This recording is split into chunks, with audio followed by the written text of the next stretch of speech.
I'm a heroin addict. Thanks for having me. This is like really cool. I think this shows what this fellowship can do. You know what I mean? Like I'm all the way from Colorado, and like I got to come out here and like go to an HA meeting and like speak. You know, and I think that's like a really beautiful thing. So I'll just start by saying, you know, I have a sponsor. I work the steps. I've been through the steps. I have sponsees. I take them through the work. I have service commitments. I have a home group. You know, I have a very full life. I do a lot of things, right? But like I always like focus on my recovery, and I always make sure like I'm doing something for my recovery every day. I think that's really important, you know. So yeah, I'll kind of share what it was like before, you know, with drugs and alcohol, and even before then, and like what it's like now, and like how my life's changed, and like my different experiences through that. So yeah, I was born in Denver. When I was 5 months old, I moved to Fort Collins. It's about an hour north of there. And that's where I lived through my active addiction until I moved back to Denver to get sober. You know, my first memories growing up were like of my parents fighting. They had a very volatile relationship, and me and my brother, he's 5 years older than me, we were always like the focal point of their fighting. And so I remember like a very young age, like not feeling okay, and just, you know, kind of a disruptive household. And then when I was 5, my dad left. He moved to North Carolina kind of abruptly, and they ended up getting a divorce. And so for about a year, it was just me and my brother and my mom. And then when I turned 6, my mom remarried, and she remarried this man that was supposed to be like a really good family man. He was a gymnastics coach, he was a school teacher, he was supposed to be really good with kids, but like that was really not the case at all. At the age of 6, he started sexually abusing me, and that continued until I was 11. You know, I like share that part of my story, not because I put weight on it for my addiction, but because I think it had a huge impact on my mental illness. You know, like it wasn't normal for like an 11-year-old to be like suicidal, right? And it like, I started like acting out and like doing these things, and like, you know, being a drug addict, like I never felt okay on the inside, right? And like that just like seemed to make it way worse. And I learned to like put on these masks that I would like show the world, right? And I had like these different masks that I would put on for like each different environment, right? For the school teacher, for my family, for my friends, you know, because I didn't want anyone to see like how I was truly feeling on the inside, right? So it was a way to like cover that. And so, you know, as I got older, you know, I was bullied a lot. I was very short. I didn't really like start to grow until high school. I've always had like these big chubby cheeks. I had rosacea, so they get super red all the time, especially when I'm anxious, and I've always been anxious. You know, I was a gymnast, which is not like the cool sport to do. So I was bullied a lot, you know. I was called fag and gay. You know, junior high was really rough for me. I got in a lot of fights. It was like my way to deal with that. Up until I found drugs and alcohol. At the age of 14, I smoked weed for the first time. And for me, that was like, you know, I never felt okay. My mind was always racing. Like I couldn't be calm. I could never just sit in my own skin. And like the first time I smoked weed, like, it says it in the big book at the very beginning. It says, and when it's talking about Bill W., it's like, he says, I have arrived, right? And like, that was me. Like, I hit that bowl of weed, and it was like, I have arrived, right? Like, this is how I want to feel always. I never don't want to feel this way. And I remember that first night, I smoked weed with my brother, and I told him, I was like, I'm going to own a mansion, and there's going to be women in bikinis serving me weed, and I'm just going to smoke weed the rest of my life. Like, this is going to be my life. That's all I want. If I could do that, I'll be perfectly content. And that's what I strive for from then on. You know, I found the kids in school that smoked weed. I hung out with my brother as much as I could because I knew it'd, get me high. And that's just what I did. That was the same year I drank for the first time. But it was harder to like drink in the morning and drink throughout the day, like it's difficult to do that. It's harder to find alcohol. So like Colorado, weed was my thing, like it was easy to find. So it was like all day, every day I'm gonna smoke weed if I can do it. And then when I turned 15, that was like my like drug exploring years kind of. I tried acid, mushrooms, coke, some cough syrup, like fucking anything that would make me feel better because I didn't feel okay on the inside, right? And out of all of those, like the one that stood out the most was opiates, right? I stole some medication from my stepdad. He had a bad knee surgery. And so it was like Darfacet. It's not even on the market anymore, I don't think, but they're very strong opiates. And I remember taking them, and I had that feeling again. It was like the first time I smoked weed. It was like, everything was okay. I want to feel that way the rest of my life. This was like my solution. I'd found it. And so when I had money, it was like, how can I find opiates? And if I couldn't do that, then it was like the next best thing, right? But like that was what I was always searching for. Eventually there was this kid at my high school who got diagnosed with cancer, and his family was very poor, and so he started selling his pills, and so I started buying from him, and I ended up being like his only customer. And so, I started taking a bunch of Oxy and Vicodin, and it got out of hand pretty quick. And I eventually met this older gentleman. He ran a landscaping business, and he would have mason jars full of Oxy and Vicodin and Xanax and K-pins and everything. So, I just started buying through him. He always had it. It was a good price. And, before I knew it, I was taking 300 milligrams of Oxy, like just to get high. It got out of hand very fast. And so at this point, I was 16. I mowed lawns and did a lot of landscaping in the summer. I made very good money. And then I became a gymnastics coach as well. And I was selling a lot of weed, mainly just to support my pill addiction because it was so expensive. And eventually it reached this point where I was like, it was this one day I was kind of out of money, and I hit up my buddy and I was like, hey, like let's get some pills. And he's like, I got $50.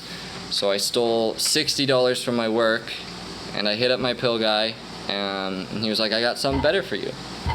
And so I showed up, and it was a little bag with some brown powder in it. I was like, what is it? He said, it's H. I was like, how do I use it? He said, you can snort it, smoke it, shoot it. I was like, cool, give me it. At this point, I was 16. I had no idea it was heroin. I just knew it was something that would probably fuck me up, and that's all I wanted. That's all I cared about, right? So I went over to my buddy's house, and he was from Arizona. He was in college at the time. He was a little older. And I was like, hey man, I didn't get pills, but he said I got something better. And I showed him. He was like, oh, that's fucking heroin. I went to rehab for that like a year ago. I was like, oh, cool, He's like, let's get fucking high. I was like, sweet, let's do it, you know what I mean? And so he put out some lines, and I snorted it. And, once again, it was like that same feeling from the first time I smoked weed. It was like, everything's all right in the world. I feel okay. Like I always want to feel this way. I never want to feel a different way. So that's kind of how I proceeded for a little bit. My buddy was a weird dude. I mean, he went to rehab for heroin, so you'd assume like he went back to it, but he didn't. I did it with him that night, and I did it with him like 2 months after that, and that was the only time. And so basically, it was me snorting heroin alone. That's how my heroin addiction started. I was in high school. People didn't do that. You know what I mean? It wasn't acceptable. And so, I was the kid like going to high school parties that was like going to the bathroom and like snorting heroin by myself. And so, that continued for about 3 months, and I got in some trouble. I kind of ran into like a bad crowd for a period of time. I met another kid that was doing heroin, and so the summer before my 17th birthday, I shot heroin for the first time. And that, like I previously talked about, once again, like it gave me that feeling like I got so much more high, it was cheaper, and I wanted to feel that way the rest of my life. So yeah, I just continued, and I always lived for a long time this like double life. I was very smart, I did really good in school, but like I had this full-blown addiction going on, right? And it allowed me to get away with it for a really long time. I graduated high school with a 3.9 GPA. I had 20 college credits. I got accepted into the engineering school at Colorado State University. Everything on paper looked good. Everyone thought I was like kind of this poster boy child that was gonna, go off and do wonders at college and get this great job, and that's what my family thought. And so the summer before my freshman year of college was like the first time ever that I like thought to myself like maybe I shouldn't continue to do heroin. It was getting expensive, I couldn't afford it. I had started like stealing some and pawning stuff, and I was like, I really don't want to do this anymore. I think if I go to college, like it'll fix me and I won't have this like problem anymore. And so like a month or two before I started my freshman year, I detoxed and I took a bunch of benzos, and I got off heroin for a little bit. But this is like when I started smoking a bunch of crack instead, and drinking a lot.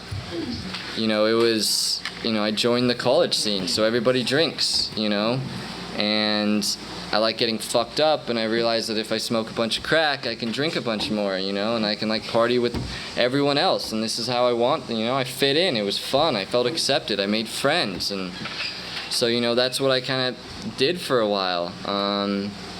And then at some point, I don't really remember when, I went to a party with my girlfriend. We had been dating for like 4 years at this point, and there was this guy there, and I got really drunk, so I don't remember, but all I knew is somehow I knew he did heroin.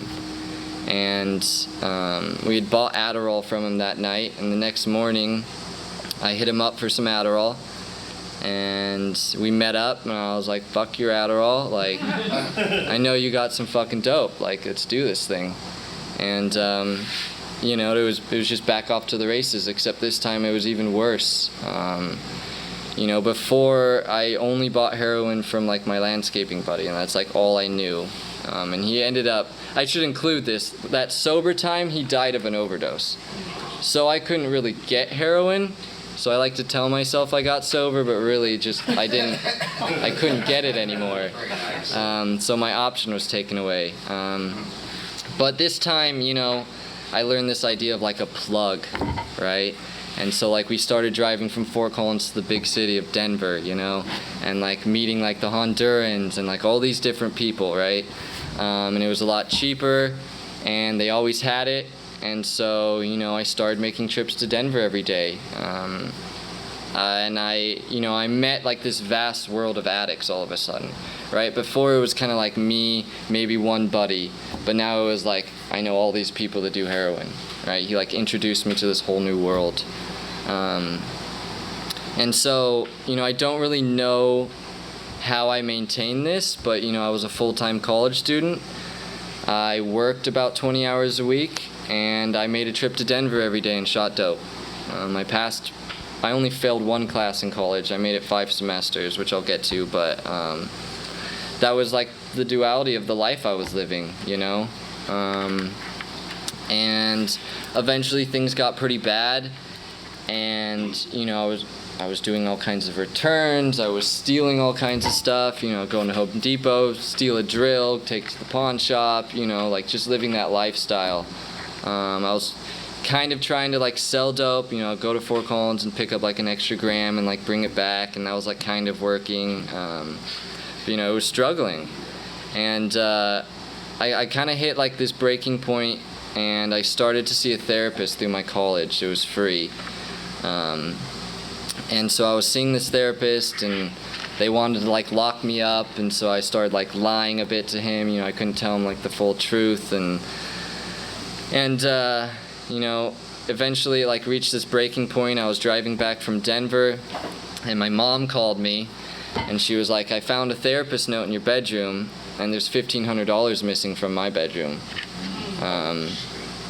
What the fuck's going on, And I don't know, like I hit this like small point of desperation. I had like a little bit of willingness, and I just told her, I was like, like I'm shooting heroin. I don't know how to stop. I need some fucking help. And I got home from Denver, and she asked me, she was like, like what was so wrong in your life that you felt like you needed to shoot heroin? 'Cause she just doesn't get it, right? And so through a lot of like fear and anxiety and not wanting to tell her, I told her this man that she was still married to that lived in our house, sexually abused me for 5 years. And that shook my mom's world. I was still living in a lot of fear, and I wasn't ready to face it. And so I told her, I was like, because side note, he was still a gymnastics coach. He'd been a gymnastics coach for almost 30 years at this point. He was also teaching 3rd grade at an elementary school. I told her, I said, if you go to the cops, I'll fucking kill myself. I was not prepared to deal with all of that. And my mom, in her best way possible to keep me alive, she didn't go to the cops. The next day he was asked to leave our house, and he had to tell his entire family. Those were the rules she made. And so he left our house. This was like a Wednesday. And that Saturday I got on my first Suboxone treatment center. Or program, I mean. And it was previous, like college, it was like, okay, like this, program's gonna fix me. Like Suboxone is gonna be my answer, right? I can use Suboxone to stay sober, everything will be great. And that was not my story, that's not my case. It worked for a little bit, but like once again, like on the side, like I was smoking a bunch of crack, I was drinking, you know what I mean? Like I was doing ketamine, like it didn't matter, right? Any substance like that would fuck me up, because the Suboxone doctor didn't give a fuck, right? It was like, oh, you're not doing dope, you should probably not do crack, but you can still come and get your Suboxone, right? So I was like, hell yeah, This is a win-win. It's everything I wanted. And during that time, I got my first DUI, which was actually for weed. I was in Texas for 9 days. I came back and took like 10 dabs and was fucking stoned out of my mind. And was swerving on campus, got pulled over, they searched my car, they found a bunch of needles, and so they thought I was doing dope. They tore my fucking car apart. They found some hash, and I went and gave blood thinking, oh, I can't get a DUI for weed. I was mistaken. So, yeah, got my first DUI while on Suboxone, and probably about a month after that, my buddy got sentenced to the halfway house, and he hit me up, and he's like, hey man, let's fucking kick it. I was like, alright, and I picked him up, and he's like, you wanna make some money? I was like, of course. Take me to Denver. So I took him to Denver, and we picked up, and he's like, I'm gonna start selling out of the halfway house. And so we did that for a day, and the next day I picked him up, and we shot dope in Denver. And it was right back to it, you know what I mean? But now I had more income. I had all these Suboxones. And so I started selling my Suboxone, and we had this new plug that he had met in jail, and we like befriended him, and so he started fronting me, like quarters and halves, and so I just, I started selling, a little bit of heroin, and it could support my addiction for quite a while.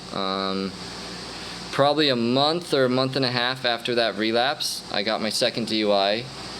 I went 45 miles an hour into a pole.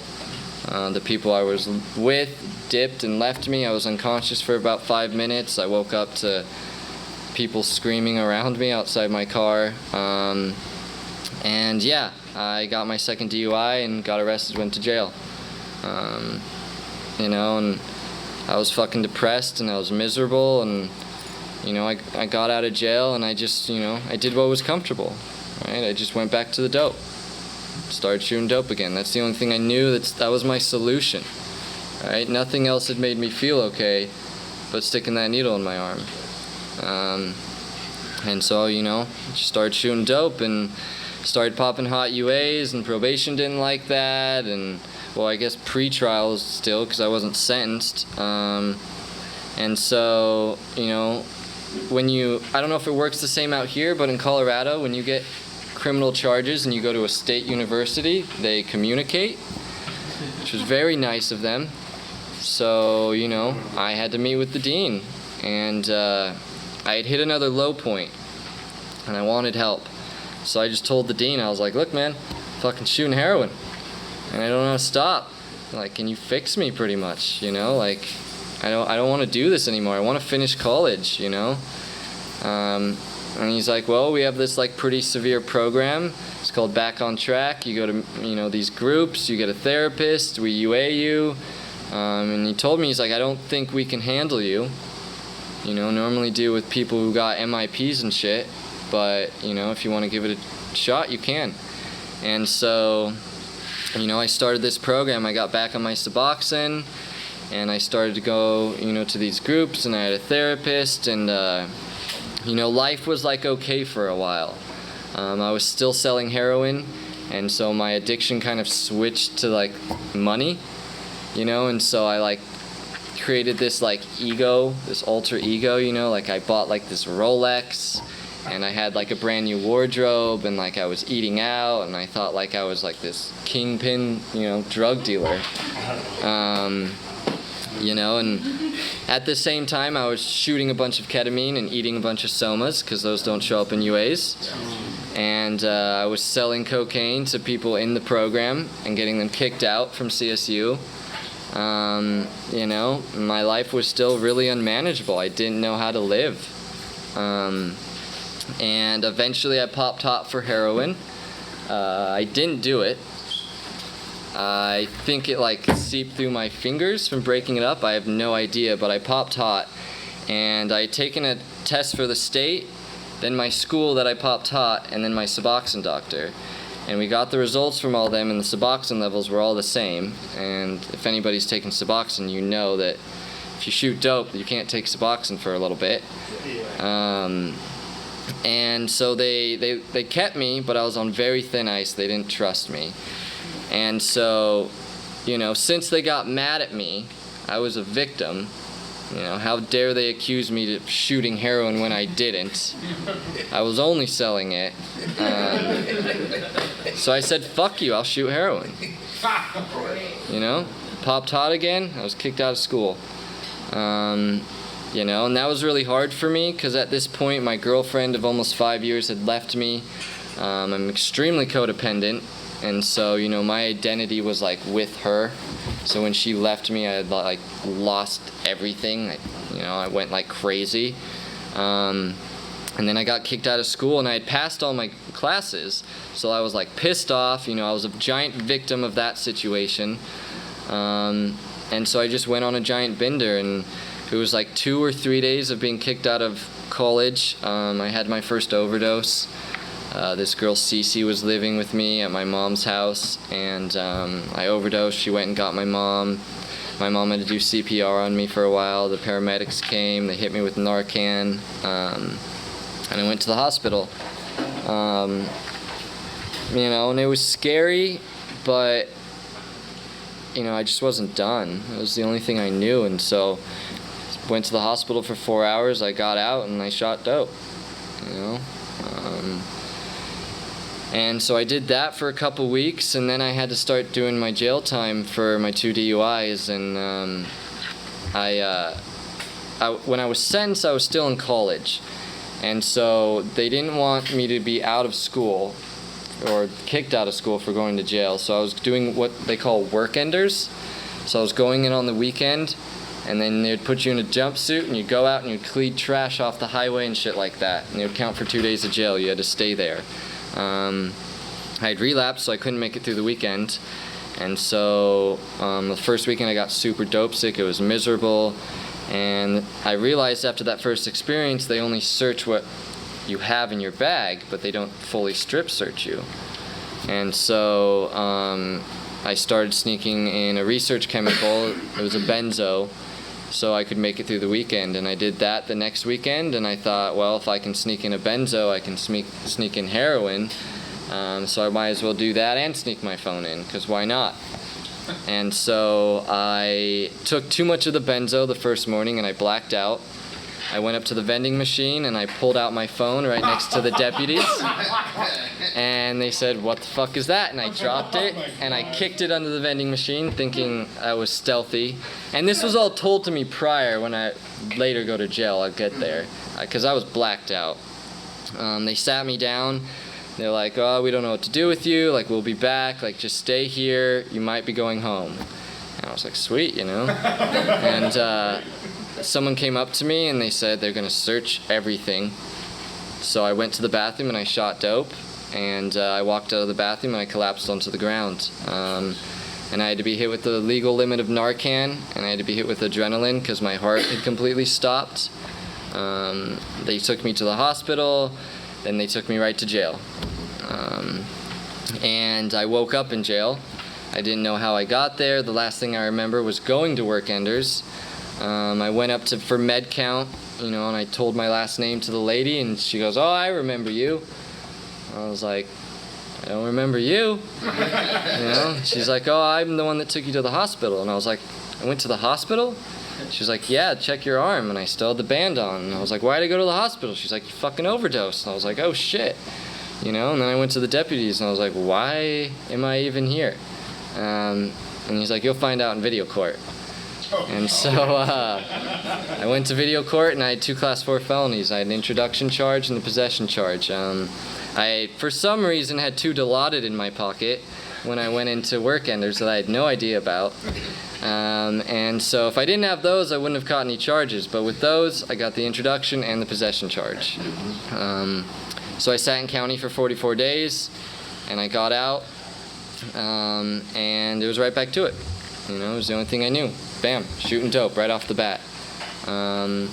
Probably a month out or 2 months out, I don't even know. I had my 3rd overdose. And this time, the buddy I was with left me to die.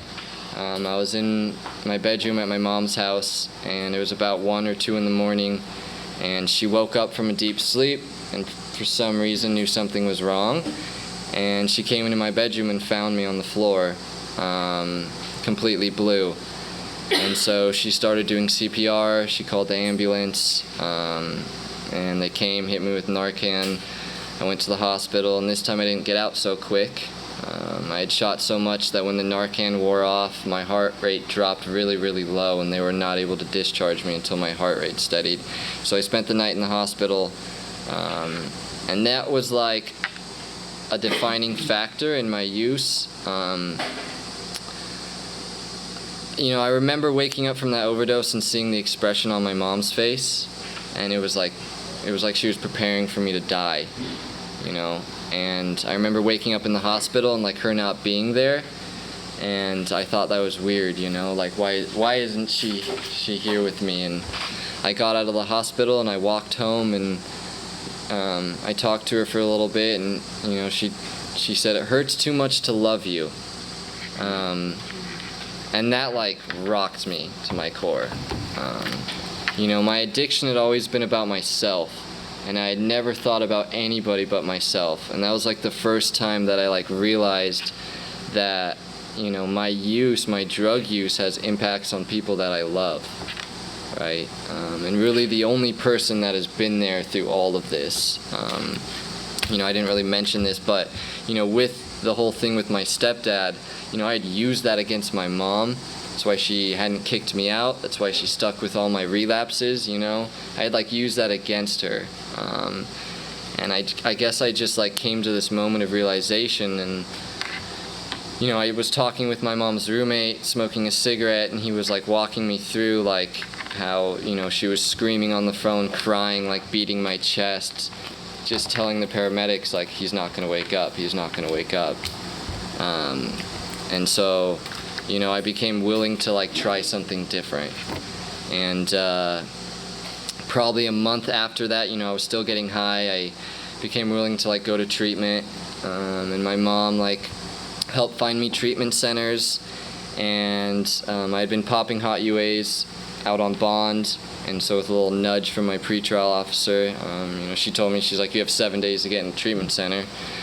And so that 7th day, I walked into a treatment center. That was August 1st, 2016. So my sobriety date is August 2nd, 2016. I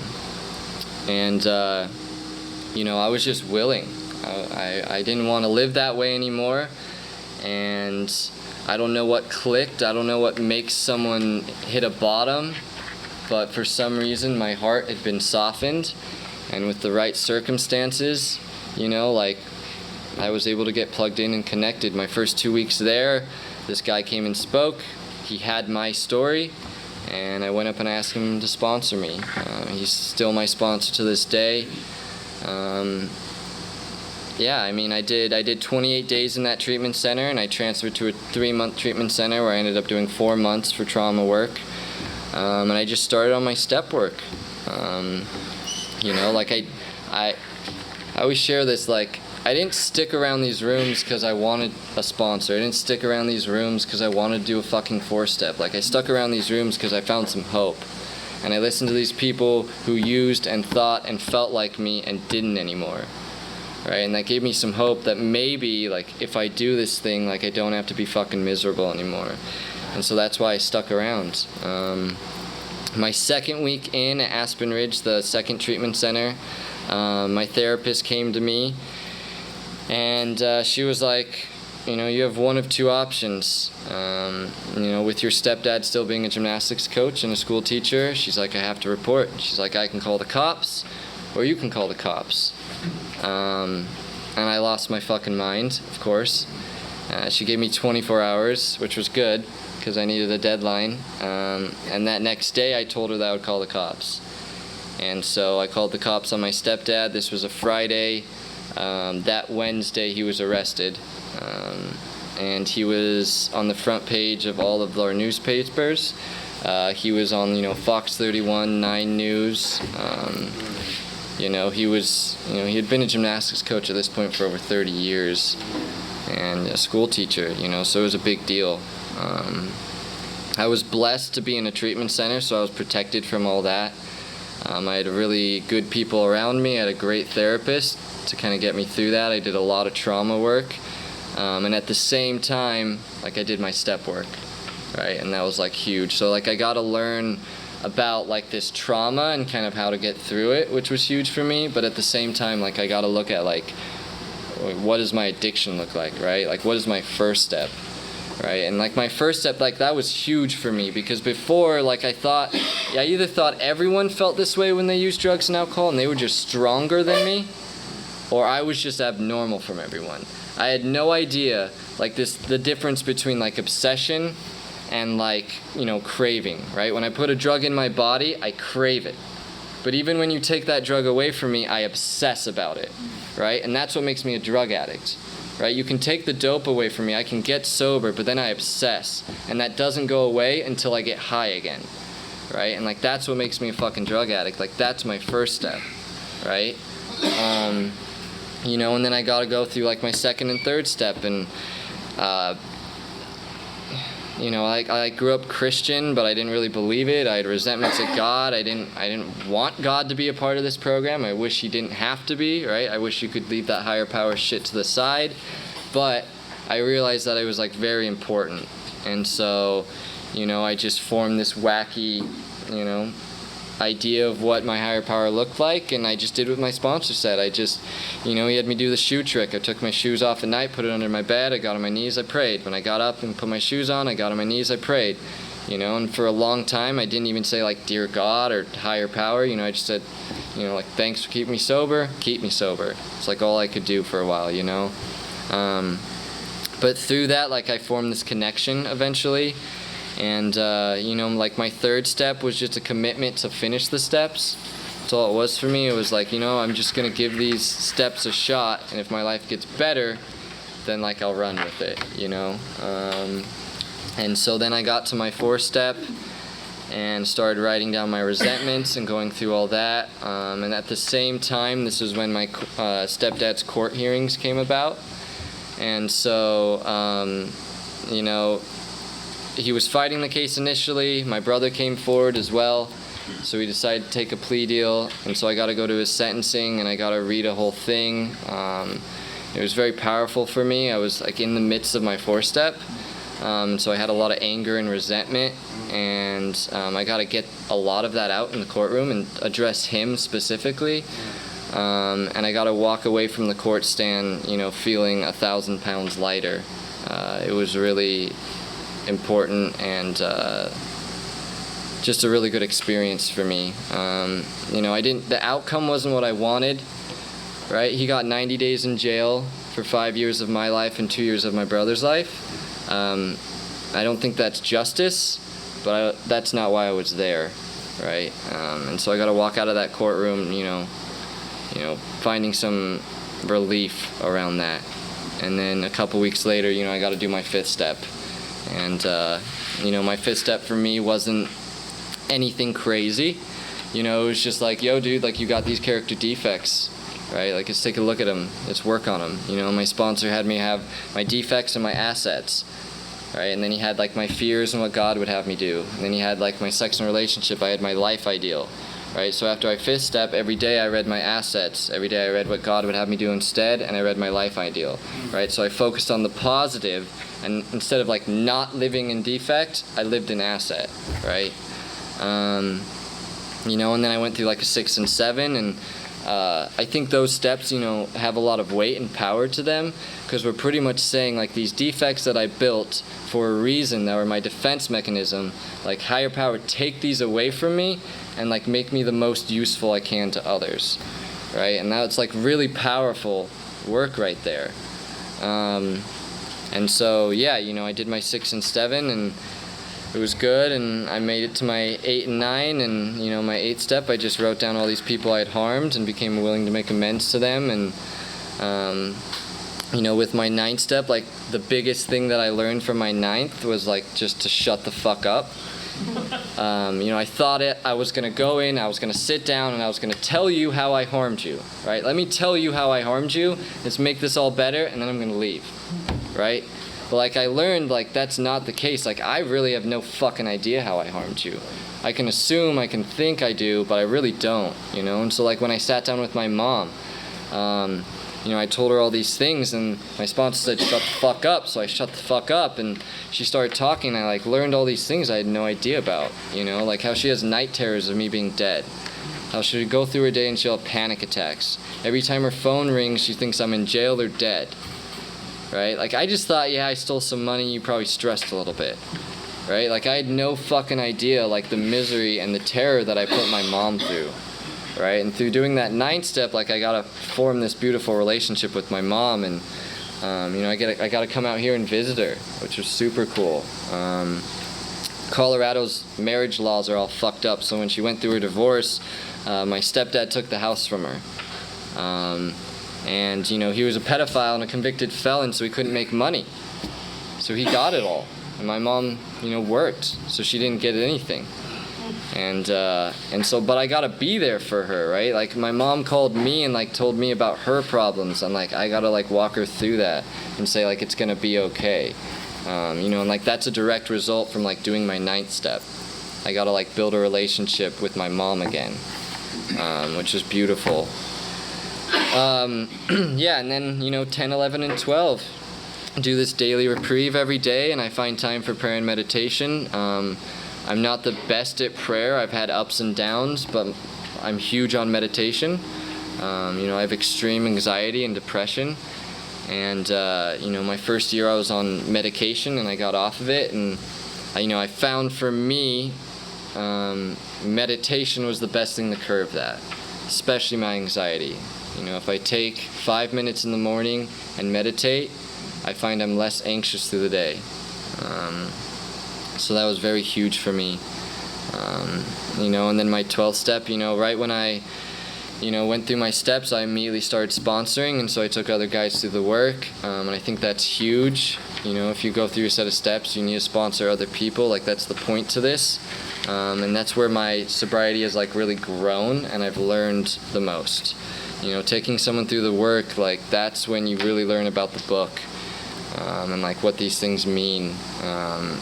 And it's just a beautiful experience. You get to watch like the light come on in like these sponsees' eyes, right, and then get it. And it's just really cool.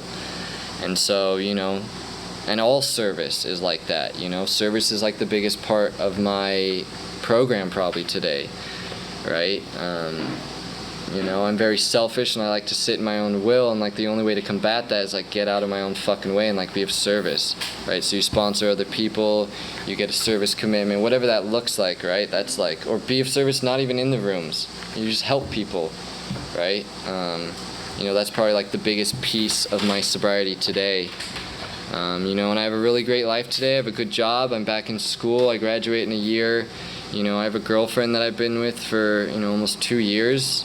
That it's like healthy, you know. I didn't know what that looked like, right? I'd only had unhealthy relationships, and so like we're open and we communicate and we talk, and you know, I still have my sponsor. I'm super close with him, you know, like I'm big in the program and fellowship, and you know, I just have this beautiful life today, and it's just a direct result from like doing the work, right?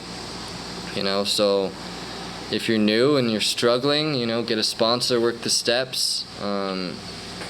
You know, it's not just worked for me, it's like worked for thousands and thousands of other people, you know, and there's like a good chance that it can probably work for you if you give it a shot, right? Like, heroin's not going anywhere, right? You know, so if you're miserable and you want a different life, you know, get a sponsor, try to work the steps. Like, you can go back. It's always going to be there. Right? So just try this different way of life, you know, and things can be 100% different. But, you know, thanks for having me.